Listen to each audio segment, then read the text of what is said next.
welcome to the next in the series of brand designs with myself, James Davey, and Nathan Lomax from Quickfire Digital. Morning, Nathan. How are you? Morning, James. Very well, thank you. Yourself? Good, not too bad. And today we're very pleased to be joined by Henry from Pan and Ice. Good morning, Henry. How are you doing? Yeah, very well. Thank you for having me on. Oh, absolute pleasure. Really good to kind of speak to you today. So, with this kind of podcast, this is a podcast series that we are. It's really very much a founder for founders kind of series. So, helping other founders listen, understand, and learn from other founders around the country in various different industries. So, the first question we always ask is, tell us a little bit about your journey with Pan and Ice and kind of how you got to this point. Yeah, sure. So, back in, I was studying at University of Birmingham doing mechanical engineering. Then in my second year, at the end of my second year, me and a friend went traveling around Southeast Asia, Thailand in specific. And we were in Koh Phi Phi at the time. And we were really drunk one night, and we basically stumbled across this stand, which had a massive crowd of people. And we thought instantly, what are these people looking at? So we walked up to it, and we discovered it was this concept of making rolled ice cream. So it was at that moment we looked at each other and said, look, this needs to be in the UK. So, cut a long story short, the next day I dropped out of university, emailed my tutor, said I'm not coming back. Because I found a potential business here. So I said, look, I'm not coming back. I'm starting my own company, and that was it. Then from that moment onwards, that's kind of when Pan and Ice was born. The rest of the holiday was literally spent, contacting friends to make a logo, finding out where we can buy the equipment to make these things to get them delivered to the UK, and yeah, that was it. That's how it started. So by the time you got back from holiday, you were pretty much up and running and starting to get your kind of plans in place. Yeah, exactly. I mean, it was. Yeah, we were very naive, so we didn't really know what to do.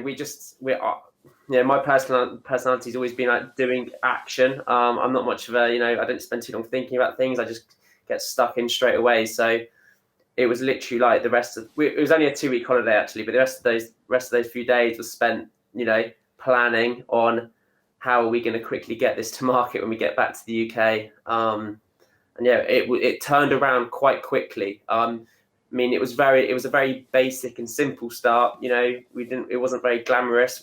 Our first event was a very small event. The machines arrived the first day before every event, so we spent all night learning how to make this ice cream when we were back in the UK. But yeah, I mean, we made it work. Awesome. Man, it's so cool. I'm really keen to understand a little bit about that university piece, because there's a lot of owner founders out there that perhaps they've got this great idea. They're not sure whether to go to university, not to go. You decided to go, but then just dropped out just like that because you had this business idea. What gave you that confidence to know that idea was going to stick? Because that's a hell of a decision. I mean, from my own side, I had my place and I deferred it. So I still had a bit of a safety blanket. It felt quite ballsy at the time, but I knew that I had something to fall back on. But you were like, that is it. I am done. I'm going all in on this. However, did you go about that? Yeah, I know. People always think it was that's a bit of a ballsy thing to do, a big risk. But for me, I think university was great for me in terms of the life experience side, but the actual academic side of it, I was ready to move on in my life. I was doing mechanical engineering. It was too heavy on the maths. It wasn't exciting me anymore.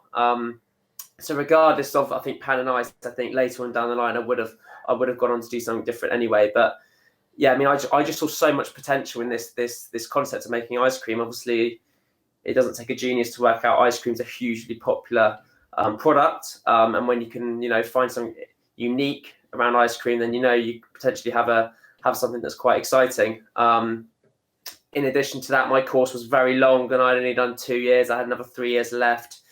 So for me, it was a good escape. It was a good reason to finally actually take the decision to leave university. Just building on that, if you had that chance again and you could go back to when you were 18 and you're about to go, obviously the benefit of hindsight is wonderful, right? And you'd probably say you wouldn't go. But for all those other 18, 19-year-olds out there that have maybe just completed their gap year and they're really on the fence about shall I go or shall I not go, what advice would you give to those people? So I think university is great if if you're really set on a particular path, whether you want to be a professional, a doctor, or something really in particular that you really need that degree for. However, I think there's been a huge, I'm talking my personally here, but I think university's come sort of the safety blanket where people go through the process, go to college or school, then naturally they feed into university and they think that's the expected thing to do. That's the norm. That's what your parents tell you to do. But I think people are coming to a realization now you don't need a degree. If you want to do something like me and be an entrepreneur, you don't need any of that. So I don't put too much pressure on yourself. University is good, but it's not the be all and end all. You do not, like my time at university. A degree is irrelevant for me. If I'm being honest, when I employ people as well, I don't look at their degree. I look at, there's way more than a degree that's attractive to someone I'm hiring. I look at their experience. I look at their just like real life skills, which you don't get being going to university. So, yeah, I don't think it's. If I was to take myself back before university, I probably wouldn't have gone. I think the life experience is fun, meeting loads of friends, etc. But the rest of it, for me personally, was a bit of a waste of time. It's one of those interesting things that I don't know. Do we feel as though university is set up for entrepreneurs nowadays? I know some really, really aim for it. So we've had conversations with Exeter University and the UEA are very, here in Norwich, the University of East Anglia are trying to be very hot on kind of building that entrepreneurial culture within it, because you meet so many new people, you do so many different things, that ultimately does that give you the ability to almost forge an entrepreneurial relationship in university, or come up with a business idea? Do we think universities are doing enough to forge that? Yeah, it's an interesting one. To me, I just think the best thing if you want to be an entrepreneur is go out in real life, take risks and make mistakes. University for me is not that environment. I feel you can learn a lot more, a lot quickly. You can make mistakes a lot quicker outside of university by doing things in real life, actually putting yourself in a risky position and going for it. University for me is a bit of a fallback. If you want to become an entrepreneur, university is a fallback. It's a bit of a safety net for me. So personally, and I know lots of other, you look at firms like, Elon Musk, all of the big famous founders, a lot of them didn't go to university or college dropouts. And there is a reason for that. They wanted to break the norm and, be different and not work for anyone and not, get a degree, which is basically pointless to their future. There's certainly a set character type with a lot of these people that you can relate across multiple successful people. Pulling this back to business, Henry, I'm keen to understand from you. Obviously, you said about making mistakes and failing fast. And again, that's a mantra that's often adopted in the world of entrepreneurship. What's been the biggest challenge in your growth journey up until this point? Obviously, yeah, thousands of obstacles you've had to overcome. One of the big challenges, which I've only kind of like understood and been able to master recently, is about the ability to like lead and motivate and manage a team, and actually, bring on amazing, incredible people in your team and actually keep them on board, keep them motivated. And that's something that has literally taken me over 5 years to master. I haven't still mastered it, but it's so crucial to, right at the start of Pan and Ice, our turnover rate of staff was so high. And we were always wondering, why are people coming on board? Like, we've got an amazing culture, like we thought we had, and then they wanted to leave. So the biggest obstacle that you need to overcome as you're starting a business is learning, how to bring on amazing people and keep them, because it is incredible, like the power of bringing on people that are actually better than you and not getting in their way. Like it just makes you grow so much quicker. It means you're not the bottleneck of your own business. So that is my number one thing I'm focusing on at the moment, is building that incredible team and giving them the freedom to grow the business themselves. I'm keen to prod on that a little bit firmer, Henry, if you don't mind, in terms of you identified there you had a great culture, and we see this in owner founders all the time. And I'm no different. I'm like, oh, we've got a wonderful culture. Why possibly would you want to not work for Quickfire or leave Quickfire? And then Yeah. actually seeing it from the other side is really interesting, and looking at the market and kind of taking a benchmark of where you are compared to others, etc. You obviously thought you had a great culture. It soon turned out that perhaps the culture wasn't as you thought. What was it that you needed to change? Was it simple as just, okay, the pay structure, or was it actually that there was other bits in the in the business you needed to change? Yeah, I mean, I think money is important, but I think way more important than that is when we were building the company, myself and my ex-business partner, we were so heavily involved in the day-to-day running of it. We were obsessed with everything. We wanted everything to be absolutely perfect. And, we always talked about, oh, make mistakes and learn from them. But we were actually, when I step back and think about it, in those early days, we actually didn't really allow that to happen. Whenever someone made a mistake, maybe we were too quick to, tell them off, or, like ask them, why have you done that? When actually now now my approach is, I give people the freedom to make mistakes. I kind of step back a lot more, and I kind of, don't get involved in the day-to-day nitty-gritty of everyone's roles. I trust them to do it themselves. And if they do make a mistake, they've now got the freedom to sort of learn from that mistake and make sure it doesn't happen again. Whereas before we were so on top of everyone, we would take everything so personal, and it was just, I can see now that it probably wasn't, having a founder always looking over you, your every move, probably made it quite an unenjoyable atmosphere for them. Well, they're very much in a position where they're talking directly to the owner, founder, the director of a business, which, if you think around every hierarchical business structure, they may have done some work experience in a corporate world, or they may have done kind of their first job for a year or something in a larger business. Then, for them, working directly with an owner founder is almost, it's, oh my God, I've got to be on my best behavior. Yeah. It's really difficult, isn't it? But how do you get to that point of release, that ability to understand that I can let things go wrong? Because, as an entrepreneur, as you said right at the outset, we're open to getting things wrong. We're open to failing fast in order to kind of move ahead. How did you come to that realization? How long did it take you to kind of get there? Yeah, so I mean, business now about 6 years. I would only really say in the last year, my perception of how to manage these people and, sort of sit back a bit has arisen. But it's just from honestly, it's from trial and error, working so hard on thinking, why are people leaving? Reading, I've read lots of books, management books, and just always self-educating myself. But it has taken a long time. It is hard to sort of let go a bit of your business. I'm still obviously extremely passionate about it, and I will make sure everything's for the best of the business. But there's a fine balance, and it's taking a long time. But yeah, it's honestly, once you get that, it's the happiest moment. Like right now, I'm in a brilliant stage of the company, and it's so much more enjoyable for me and also for the other people. We all there's such a happy medium. People. It also, what it does is that if you give someone ownership of a role, when they achieve something, they feel so much happier because they can literally sit back and say, I did that from the start to the finish.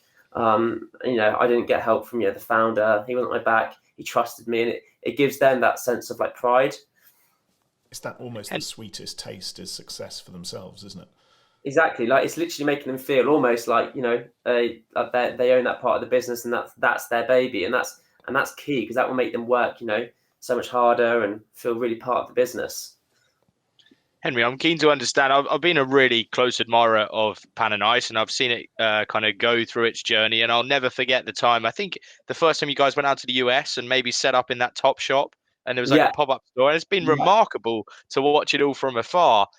I mean, I was going to talk about your kind of commitment to relentless growth, and you've always seemed to just be, okay, we want to grow, we want to grow, we want to grow, and it's absolutely amazing. What do you think, as an owner founder, you could have done differently to grow even faster? Has there been certain times where actually you've got in your own way and held yourself from growing, and actually you think, blimey, if I hadn't have done this, we could have expanded so much quicker? Yeah, for sure. I mean, back at this, So the way the business started off, we were started off doing events and festivals for the first couple of summers, and then quickly after that, we started getting known.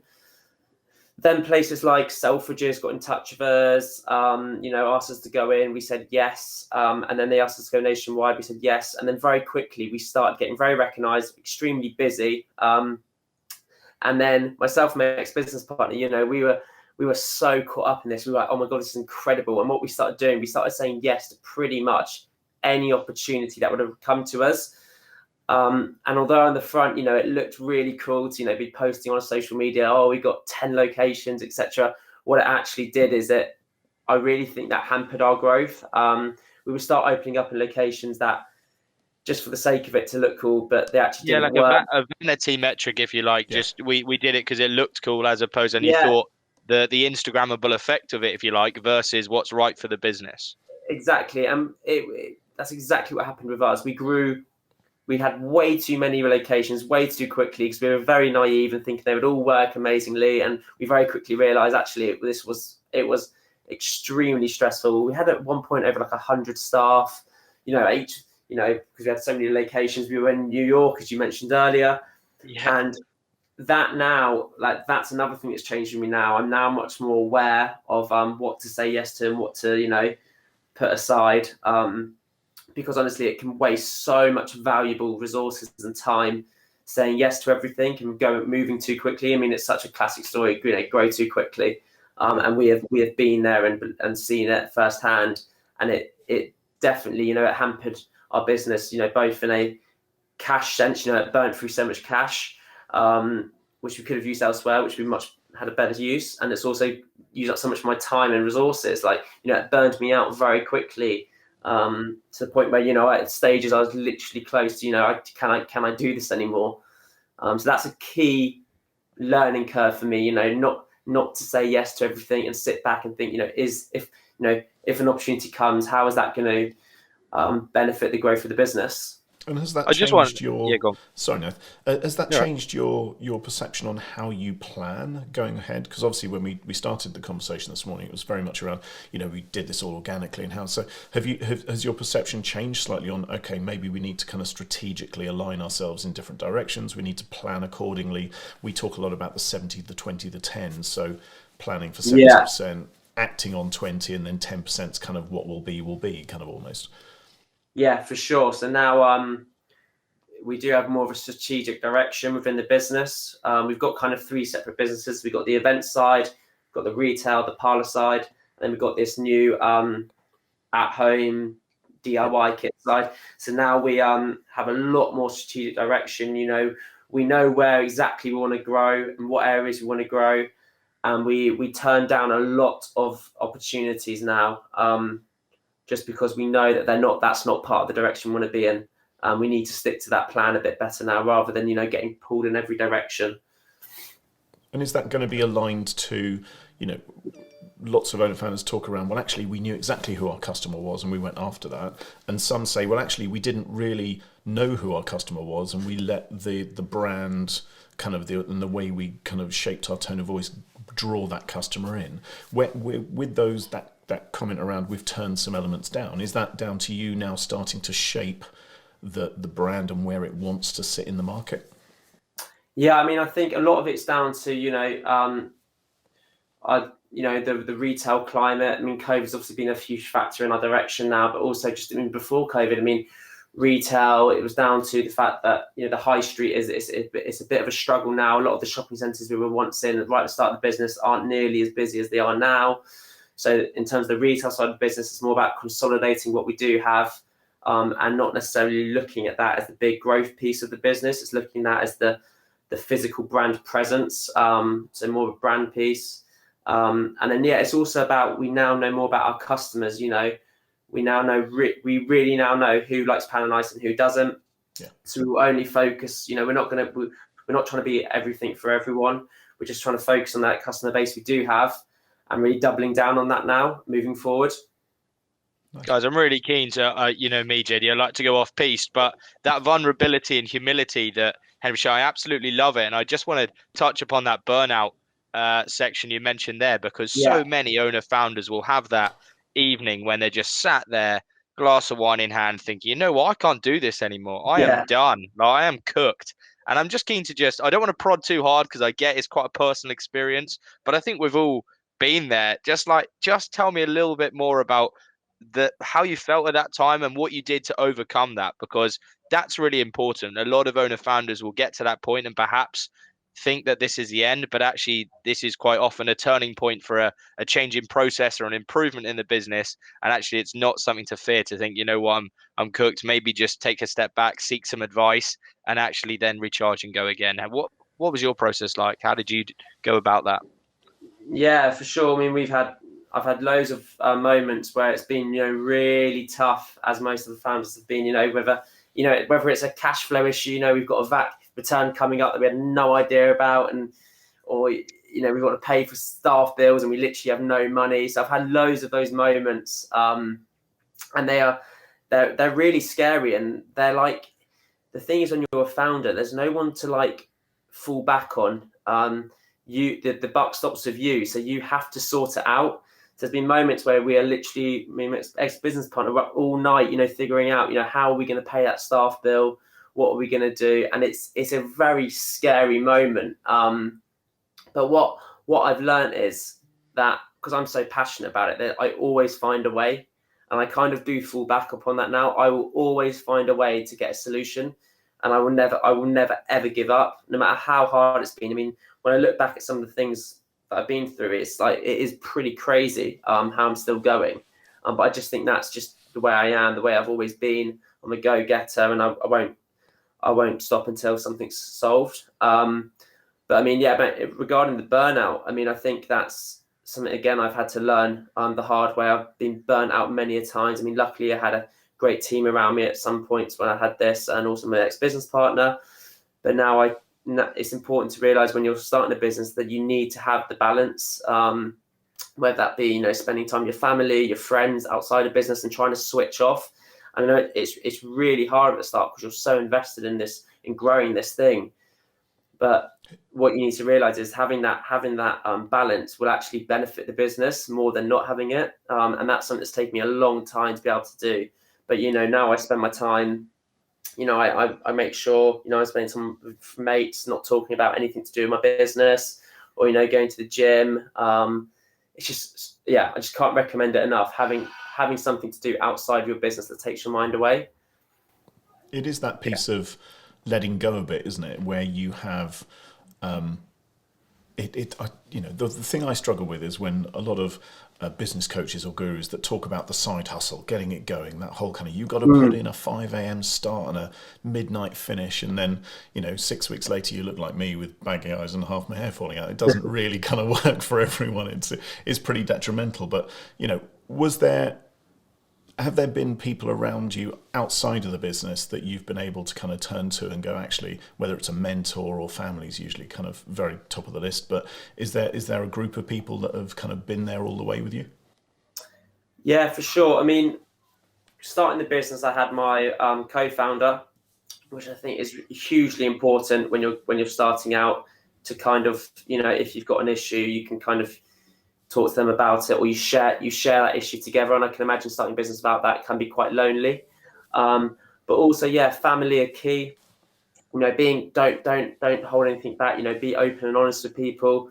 I also I've got an amazing partner, a girlfriend who's been incredible for my journey. Gone through some of the hardest moments with me, and really tried to get me through them. And without her, I don't know if I'll be here today, because she's taken the brunt of a lot of stuff.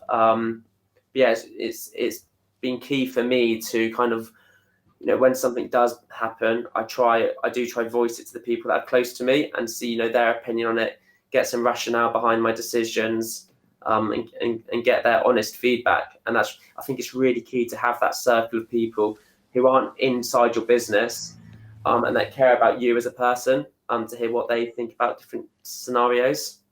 Is there a limit to which you can bring it home, though? Is there because sometimes it can really affect a relationship around you, can't you? You either bring back too much. My wife is constantly saying, "Can we talk about something else, please?" Yeah. there is that bit, and that's about Lego, not about the business as well. That's just me constantly talking about Lego. No, but no, is there a line that have you found that line, or have you crossed that line? How's that kind of worked for you? I mean, yeah, I've pretty much done everything in between that. I can understand at times I've probably been the worst person to be with, because I do offload a lot of my stress, a lot of my time, when I'm back at the home, and it can't be attractive to say it the least. But I think there is a line, and I think sometimes you need to appreciate that. It can be quite exhausting for the person always being around you, talking about business, talking about issues. So I do try to keep some out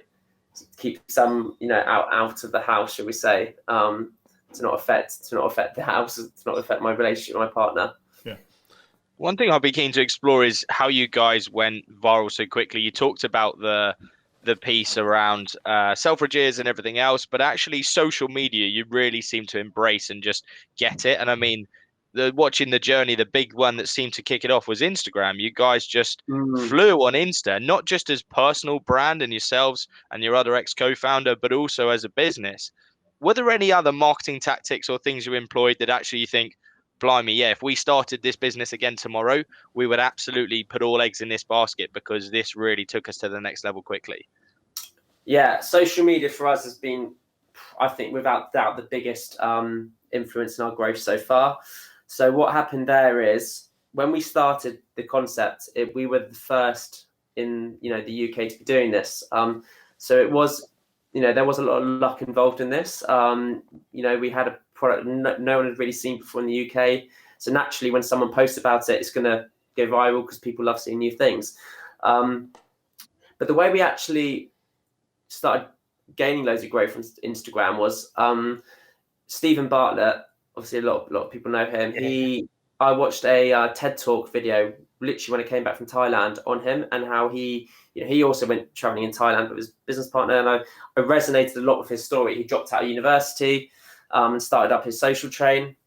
And anyway, after Thailand, I actually reached out to his company and was like, look, I'm really inspired by Stephen Bartlett's story. It resonates with me loads. I talked to you briefly about my story. And I said, look, I'd love to come to your offices and make you all some free ice cream. Anyway, a bit after sending that email, about an hour later, I got a call from someone in the office saying, look, we love your story. We'd love for you to come up to our office in Manchester, make us all ice cream. And also, yeah, you can meet Stephen. So boom, I think it was the next day, I literally drove up, got the van, got a little setup, and I drove up to their offices in Manchester on my own, and got there, got into their amazing offices and started making the ice cream. And then what happened was, I did not know this at the time, but they owned a page called Love Food, Yep. which at the time I think had like over 7 million followers. It was one of the biggest food pages on Instagram. And they, whilst I was making the ice cream, completely without realizing, they were recording it and they posted it on Love Food. And literally from the moment they did that I think it was a red velvet cupcake video that I was making ice cream out of. And the moment they did that, the Instagram just went crazy. Like, I had people messaging me going, Henry, like Pan and Ice is going viral. So after, it was just crazy from that one video that they What about posted. the hospital, Henry? I'm sure I saw you guys go into a hospital as well, and all of a sudden that Stephen Bartlett story wasn't an isolated one, right? You were going into loads of businesses and doing this. It was just incredible. It's crazy. So we literally from that one moment, so much happened. And it led into loads of things, but the growth from that, we were getting over 1,000 followers a day. We were getting invited into loads of different events, etc. And that was completely by accident, but it just completely transformed us. And then from that moment onwards, the Instagram just blew up. And as the Instagram blew up, so did loads of opportunities arisen. Like, we had influencers coming down to our kiosks, because we were the new cool thing. We were the viral product, so people wanted to post about it. And it just, we didn't have any marketing budget, so it was all completely free. We didn't spend a penny, and it was brilliant. We were just riding that wave. And I wish we could still be riding that wave now, but obviously I accept, we're now not as new it is a lot harder to sustain that same sort of growth we had back then. It often comes down to, brands say to us, how do we make this go viral? It's a classic question. It's like, well, you don't. It's kind of you focus on the bits that you're really good at and you're really passionate about, and take. I'm going to completely counter your conversation earlier. You take the opportunities when they come to you, and you sometimes have to. The classic phrase, step outside your comfort zone. You have to take that risk sometimes of emailing Social Chain and going, I'll come and do this for you. I will actually give you something, a value exchange. And then because you are who you are, the product, let's be honest, your product is an experience in itself, isn't it? Yeah, we call it catertaining because it is. It's very experiential, and everyone films it, so it's fantastic. The customer does the marketing for us because everyone, when they come to Pan and Ice, they tend to put on their stories, and that from that loads of other people see it and they come, so it's brilliant. Again, when I started Pan and Ice, I did not have that in my mind at all. I did not realise that it would market for us, but yeah, it's a really good product for this day and age because it's so engaging to watch. Yeah, and we're in a visual video based society now, aren't we? Everything can be recorded, whether good or bad. Exactly. And it's kind of, so I suppose when you're recruiting into your team that these guys are effectively the face of your brand, how do you choose those people that ultimately can exude that level of catertainment that you've kind of set those bars pretty high? Yeah, I mean, if you hit the nail on the head there, the people that work, in the kiosks at the events, they are, the face of the brand. They are the brand, and it's very challenging, and that to get those people right because it's so crucial.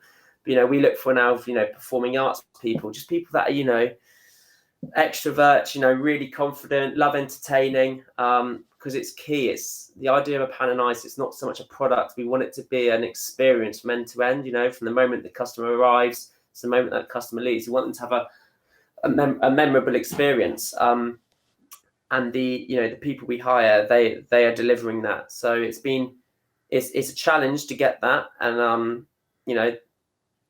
to keep those staff on board. But once you do get that, it's so amazing to see. Like we've got some amazing staff now in both our kiosks that just deliver amazing experiences all day. Let's just talk a little bit about mindset, because you talked earlier about reading a lot of books and kind of watching a lot of videos. But have you kind of had non-execs or mentors or coaches or consultants, or how have you made sure that you've remained sharp at all times and kept pushing the boundaries? Because a lot of this stuff coming out of uni without the degree, I guess you wouldn't have known, and you've had to think on your feet. So have you had some people in your corner to support you? Yeah, I've had some. Yeah, so I've read a lot of books back early on, a lot of podcasts about business, startups, entrepreneurship, etc. And then also, some people that come. My uncle is an entrepreneur, so advice from him, accountants, family accountants, and then other mentors. I've had loads of mentors, not necessarily consistent, permanent mentors, but I'm always trying to reach out, contact people that have been in my journey before, successful people that have made mistakes and teach me, how to overcome those mistakes, etc. So I think that's really key, is surrounding yourself with a group of people that can. That have been in your journey already. That's a really interesting point. They always talk about the plus equals minus model, and we're always referring to that on this show, and how you can surround yourself with people that have been there, seen it, done it, got the t-shirt, have trodden the same path. Also, those around you that actually are going through the same journey, and they can relate to you and say, you know what, yeah, I feel your pain, and I know what you're going through. And then maybe those earlier as well. Have you managed to do any mentoring yourself just yet? I'm sure you get lots of requests from people saying, love the Pan and Ice story. Can you give me 5 minutes of your time? And I like to think that you give it back the other way because you've had it from the top and now you're feeding it back down. Yeah, I mean, yeah, for sure. I actually love it now when people come to me, that may be starting up, maybe a food company or some other part of the business. I literally love kind of, assisting them through that journey. I've had, countless of people, whether it's about branding, marketing, menu development. I do try offer my help a lot of the time, because a lot of the time also it helps me, thinking back into those stages when I was starting up, it really kind of reinforces, what I've learnt. And it adds so much value to me, like helping someone through the journey that I once did, and helping them, avoid really silly mistakes, which will help you a lot in the future. So I do try offer my help a lot now. I actually, funny enough, in lockdown, we got quite quiet. So I actually set up like a bit of like consultancy business, just, to kill up some of the spare time I had, because I knew a lot of people always asking my help. So I set up a consultancy business and I had a great response. Helped a few people, and yeah, now they're doing great things. So yeah, it's part of the business where I really enjoy doing. It's like offering back my help. I can safely say, typical entrepreneur, I was a bit slow. I had a little bit of time, so I started another business. Yeah, it is the nature of it, isn't it? I'm awful with spare time. I just can't be bored. Like it really, No. like I get like anxious. Like I need to be doing something the whole time. So I'll never let myself be like basically have any free time. I don't know why. It's not good for me. Like sometimes I wish I did have some spare time. No, you're definitely among friends on this call. If we sit twiddling our thumbs for 2 minutes, we're either on chat to each other going, "Oh, could we do this? That sounds good." It's dangerous. Quiet time is dangerous time because we're thinking, I'll tell you what, why don't we do this? And it's like, oh no. It's like the first five episodes of Brand Designs. Nathan sends me a WhatsApp going, "Right, we've nailed that. What's next? I want to do a conference." Okay, right. It is about it's continually evolving and changing. But I think the one thing from this series and from your, just that very open comment earlier is, most owner founders are actually more than happy to help other owner founders, when in fact it can often be seen from externally that, oh my God, I can't contact them because they could be a competitor, or they're so big, are they going to actually give me any time? And I think that's a barrier that you just need to keep knocking down and kind of going, actually, guys, I can contact this person. Yes, you may contact 2 or 3, and because they're busy, it may take them a little while to get back, but they generally will get back with a very positive response, won't they? Yeah, for sure. It's sure. Guys, unfortunately, time is of the essence, and we have time for probably one more question.